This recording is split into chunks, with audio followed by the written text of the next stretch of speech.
Lowell, sa literary fiction may tinatawag tayong super genre. Ano kaya yan? Oo nga parang excited na ako malaman dito sa ating bagong special guest. So itong super genre na ito yung speculative fiction. Pero ano nga ba ito? Nako, ating aalamin kasama ang ating special guest dahil makakasama po natin ang isa sa mga tinitingala at award-winning author sa larangan ng speculative fiction. Siya lamang naman po, ang founder ng Philippine Speculative Fiction Annuals at editor ng maraming anthologies ng Filipino fantasy, horror, science fiction, at marami pa pong iba. Na-adapt na ang kanyang mga kwento sa plays, musicals, at maging pelikula. Hinirang siya sa iba't ibang literary accolades gaya ng Gintong Aklat, National Book Awards, at nagwagi ng 10 Carlos Palanca Awards. Diba? 10! Akalain mo yun. Kabilang ang grand prize niya sa nobelang Salamanca. Karangalan po nating makasama sa Read Pinoy po, ang kinikilalang father of Philippine speculative fiction. Welcome po, Sir Dean Francis Alfar. Magandang hapon, sir. Magandang hapon, Sir Dean. Thank you for joining us po dito sa Read Pinoy. Kamusta po kayo? Tuwang-tuwa ako na makasama kayo, Bianca at Lois. Opo. Okay, sir. So, ang aming unang question ay, ano po ba itong speculative fiction? Ano po ba ang coverage nito, sir? Nako, nabanggit mo kanina, Bianca, na yes super po. genre siya, di ba? So, ibig lang sabihin nun is para siyang payong or umbrella. Tapos, masasakop niya madaming mga ibang mga genre. Tulad ng fantasy, science fiction, horror, pati na din yung mga alternate history at kung ano-ano pang mga kakaibang mga kwento. Sir, ito pong itong speculative fiction, nabalitaan ko na kasama sa proseso ninyo, yung sa pagsisimula ng creative process ninyo, is pagtatanong ko ng what if para masimulan ng isang ginagawa niyong storya. Totoo yun. Lahat ng kwentong spekulatibo o nanggagaling sa imagination ay nanggagaling muna sa isang tanong, yung what if or paano kung. Parang paano kung nakakapagsalita ang mga iba-ibang animal, paano kung may buhay sa ibang planeta. So doon sisimula talaga lahat. Ay, napakaganda. Talagang nasi-stir up po ang inyong imagination. Ay, oo, talaga. Doon nanggagaling yun. Okay po. Sir, meron po ba kayong mga nararanasang challenges when you write speculative fiction po? And paano niyo po siya na-overcome? Sa lahat na nagsusulat ng speculative fiction o tinatawag naming sa pantaha o katanghaka, isa sa mga challenges talaga ay yung pagbubuo ng kakaibang mundo or world building ang tawag namin doon. So, makagawa ka, kunyari, ng ibang daigdig at doon may mga magic, doon may mga lumilipad na mga aswang.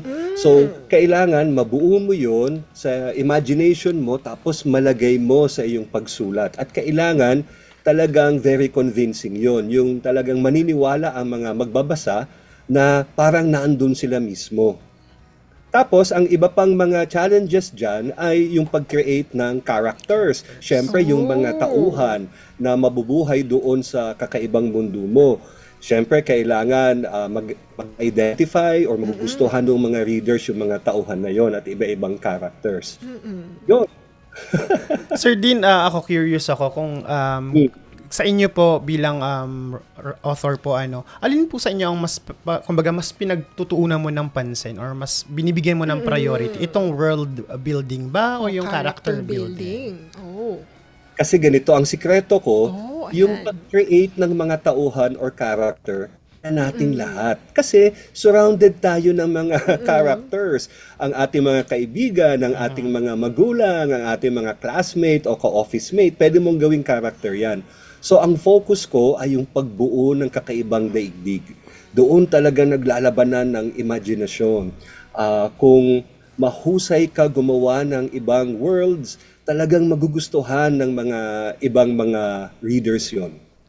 Ito may sundot lang akong tanong ano. Oo. Sige. So for Sir Dean, doon sa mga, 'di ba sinabi mo na talagang kumbaga imagination na lang natin ang limit sa paggawa ng mundo dito sa ating speculative fiction ano. So far, ano yung pinakakaiba na nagawa mo doon, pinakakaibang mundo, unimaginable world na nagawa mo na masasabi mong talagang kakaiba siya? Yung speculative fiction kasi, maganda din siya basis yung realidad. So, ang ginawa ko na favorite ko, ang tinatawag kong mundo ng hinirang or lupang hinirang. So, bumalik ako mga 300 years in the past. Yung mga time na naandito pa yung mga Kastila, Spanish period natin. At ginawa kong kakaibang mundo. So, may mga salamangka, may magic, may mga heroes, may mga kung ano-anong nangyayari, may mga tikbalang, ganyan. So, masaya yun. Masaya para sa akin. At nagustuhan naman ng mga ibang mga nagbabasa. Okay, ano. So, sir, ano po itong New Philippine Speculative Fiction Annuals and ano po yung layunin nito or layunin ninyo sa likod ng annual series po na ito? Okay, yung libro na yan, the New Philippine Speculative Fiction, ay isang kalipunan or anthology series. Nag-i-issue ako ng tinatawag naming call commissions at iniimbitahan ko ang lahat ng mga manunulat, bata or matanda, ago o veterano, basta Pilipino, galing dito sa kung saan-saang sulok ng ating archipelago o kung sila'y nakatira sa ibang bansa. Basta sila ay gustong magkwento ng spekulatibo. At binibigyan natin sila ng spasyo or pamamaraan upang yung mga kwento nila ay makaabot sa iba't ibang mga readers. So yan yung totoong layunin ng New Philippine Speculative Fiction. Sinimulan ko yan mga 20 years ago. Wow. Pero really launched namin yan just this year under Vibal. At yung title na nga niya is New Philippine Speculative Fiction. Tapos yan, every year na yan. So open siya to all submissions, kahit sino ka. Wala akong pakialam kung na-publish ka na or hindi. Basta maganda yung kwento mo. Ayan. So parang magiging ano rin to, no? Parang call out din natin ang ating mga viewers kung may mga interested na mag-participate din dito. Ano, sir? Oo. Ay, sir, speaking of po pala, paano po sila makakapag-submit in case meron pong interested sa ating mga viewers na nakatutok ngayon? Sige, mag-iiwan ako ng link para malagay doon sa Facebook page ng NBDB.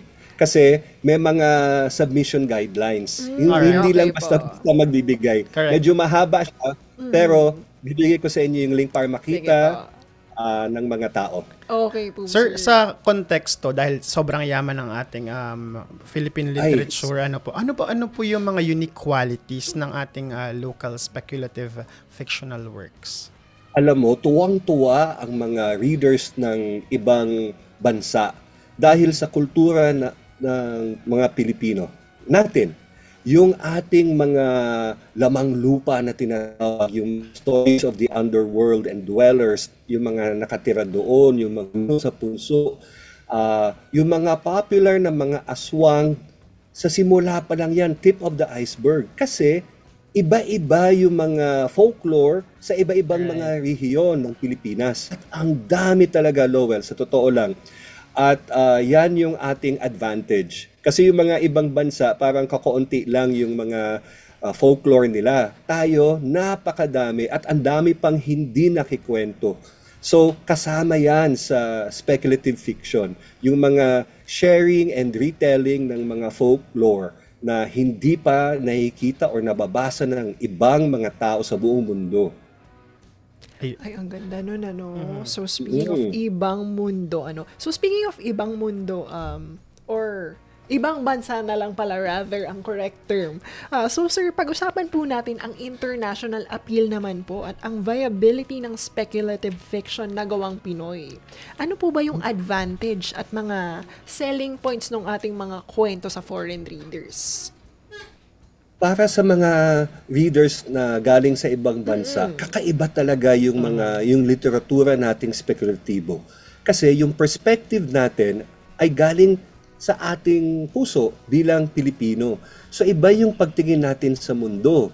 So Sa atin, pagpunta mo sa mga probinsya, parang regular lang yung mga kwentong nakakatakot. Nangangamba ka at di ba, nakakaroon ka ng, pupunta ba ako dito, yung mga ganyan. So sa kanila, hindi nila alam. Atin parang alam ng madaming tao. Sa kanila, bagong-bago yon. So, yung pamaraan natin, for example, kung horror ang pag-uusapan natin, yung pananaw natin sa mga nais nating baguhin, kunyari sa society, ng mga politiko, kunyari na ganyan, pwede natin silang gawing mga halimaw at doon natin sila i-face. Magandang So, idea yan yung benefit, for example, ng horror. Sa fantasy naman, pag gumagawa tayo ng kakaibang mundo, isasama natin sila kasi ito ang perspective ng kung ano ba ang kakaibang mundo ng Pilipino. Iba yan sa kakaibang mundo ng Hapon o ng Aleman o ng Amerikano. Sa atin lang talaga ito. At sa science fiction naman, imagine kung papaano yung mga tao na nakatira dito sa ating bansa mga 200, 500 years later. So, iba. Meron tayong mga kwento ng mga mecha na diwata, di ba? Kakaiba talaga at exciting. And by the way, yung speculative fiction, hindi lang yung prose, yung mga parang teksto na nababasa. Kasama dito ang mga comics. At napakaganda ng mga speculative fiction ng mga comics natin ngayon. Ang huhusay ng mga manunulat at artist na gumagawa ng ating local comics. Talaga.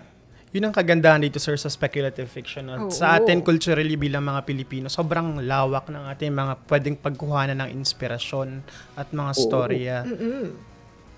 Totoo yun. Kasi archipelago tayo, di ba? So meron tayong mga kwento na hango sa mga taong o tribo na sa bundok, dalampasigan, meron tayong stories from the north, meron tayo from the south, at magkakaiba talaga lahat. Iba-iba yung mga pangalan, iba-iba yung mga concern, pero lahat yan ay Pilipino. Oo. Ang ganda nun. So, sir, napag-usapan kasi natin yung how do we, yung pag-start sa thinking what if for you to be able to start your story. So, dahil napag-usapan na po natin yung do's, meron po ba tayong mga don'ts or mga bagay na dapat iwasan or things na we have to be aware of in speculative fiction po? Ang number one at pinaka-importante na huwag gagawin ay maniwala o makinig sa mga tao magsasabing huwag kang magsulat ng hindi mo alam. Ayun. Ganda na yun. Kasi sinasabi yan, di ba? Kailangan magsulat ka dun lang sa alam mo. Pero sa ating kabataan, syempre batang-bata pa sila. Wala pa silang na-experience. Ang beauty ng speculative fiction, ang kagandahan, na andito lahat. So, ang labanan ay sa pag-imagine, sa pag-create ng mga kakaibang kakabalaghan. So, even field yan. Hindi mo kailangan matanda ka, hindi mo kailangan may experience ka, basta na-imagine ka. Kaya yan yung pinaka-value ng speculative fiction talaga. So, wag makinig sa matatanda na nagsasabing, wag magsulat ng hindi mo alam. Ang speculative fiction talagang walang nakakaalam. Ikaw lang. At ikaw na manunulat, ikaw ang guide. Libro mo ang binabasa nila. Ayan, idudugtong ko na dito yung tanong no, na ano yung mga mahalagang katangian, sir, na dapat taglayin or meron ang mga nag-aasam na magsulat ng speculative fiction? First of all, yung imagination mo. Huwag kang matakot isip ng kakaiba. Yung mga tao na siguro parang nababox in, mga ganyan, wag. Break free kasi ito yung inyong paraan upang masabi yung mga kwento na nasa loob nyo or mga panaginip nyo. So, dito sa speculative fiction, ini-encourage ang mga tao na ilabas ang quality ng imagination. Na be brave, wag matakot. Para lang go ka ng go. At walang magsasabing mali kasi lahat yan ay spekulatibo. Nag-iisip ka lang, papaano kung ganito? Papaano ganyan? What? At dahil dyan, equal tayong lahat. Gusto ko lang na makita yung kwento mo mismo. Siyempre, kasi pag naandito lang, hindi mo masishare. Kailangan ilabas mo. Ilabas mo sa maikling kwento o sa nobela o sa comics man yan para ma-share sa lahat. Ang ganda Ganda nun. Diba? Sir, anong role po ba yung ginagampanan ng speculative fiction po sa ating present society and communities? It's so important kasi as time goes by, yun parang nawawalan tayo ng pag-asa kasi parang hindi nagbabago ang mundo. Yung sense na parang nakabilanggo tayo, hindi na umaasenso, or parang walang nagbabago sa kabuhayan ng lipunan. Lahat yan, kayang-kaya ni speculative fiction. Dahil si speculative fiction ay pagsusulat tungkol sa pag-asa at sa pagtingin sa ibang kabuhayan. Yes. So, ang role niyan sa kabataan is to encourage them para makaisip ng kakaibang buhay, something better para sa lahat. Whether ito ay pantasya o science fiction o katakot-takot, pagkatakot-takot kasi, ko-confront mo lang yung fears mo. Importante dito is, matututunan ng mga bata na hindi sila nakabilanggo sa kanilang mga daily lives, sa kanilang mga araw-araw na pinag-iisipan. Dahil sa loob ng pag-iisip at sa puso nila, isang dabuhalang kalawakan. Yan ang kanilang imagination at doon sila malaya. Doon sila free. Yes, Yan ang beauty ng speculative fiction for the young. Ayun, ang dami pa sa nating pwedeng pag-usapan ngayon. Kaya lang, medyo limited yung oras natin, sir. Sir, we are giving you this opportunity para i-invite ang ating mga viewers na suportahan ang inyong mga libro po at saka kung may mga book-related activities din po tayo. Okay. So, sa lahat ng mga nakikinig at nanonood, maraming salamat po. Tuloy lang po ang pagsuporta sa literaturang Pilipino. Spekulatibo o realismo, comics o kahit ano pa ito. Nakakatulong po talaga ito dahil na-encourage ang mga manunulat para mas makasulat pa sila. Para sa amin naman po, kakatapos lang namin ang aming first Parox Philippine Speculative Fiction Writers Workshop. At nakakuha kami ng mga fellows galing sa iba't ibang part ng ating bansa. So, ini-encourage ko lang kayo, whether you are young or old, veterano o kabaguhan, magsulat kayo. At meron makakabasa niyan. So, tuloy-tuloy lang ang laban. At tandaan nyo, sa kalooban ng ating puso at sa ating kaisipan, tayo ay laging malaya. Yun lang po.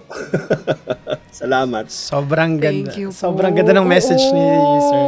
Sobrang pasalamat dahil ang laking honors para sa atin na makapanayam dito sa Read Pinayong tinaguriang Father of Philippine Speculative Fiction. Maraming salamat. Maraming salamat po. Maraming salamat sa inyo, ha? Yes po, maraming salamat po. Alam mo, Bianca, ang lawak. Kaya sinasabing super genre talaga itong speculative fiction. Kasi walang limits ang imagination, right. Diba? At saka yun nga, gaya ng in-emphasize kanina ni Sir Dean, dahil nga archipelago ang Pilipinas, marami tayo talagang sari-sarili, kanya-kanyang kwentong bayan na pwede nating ibahagi sa ating mga kababayan din.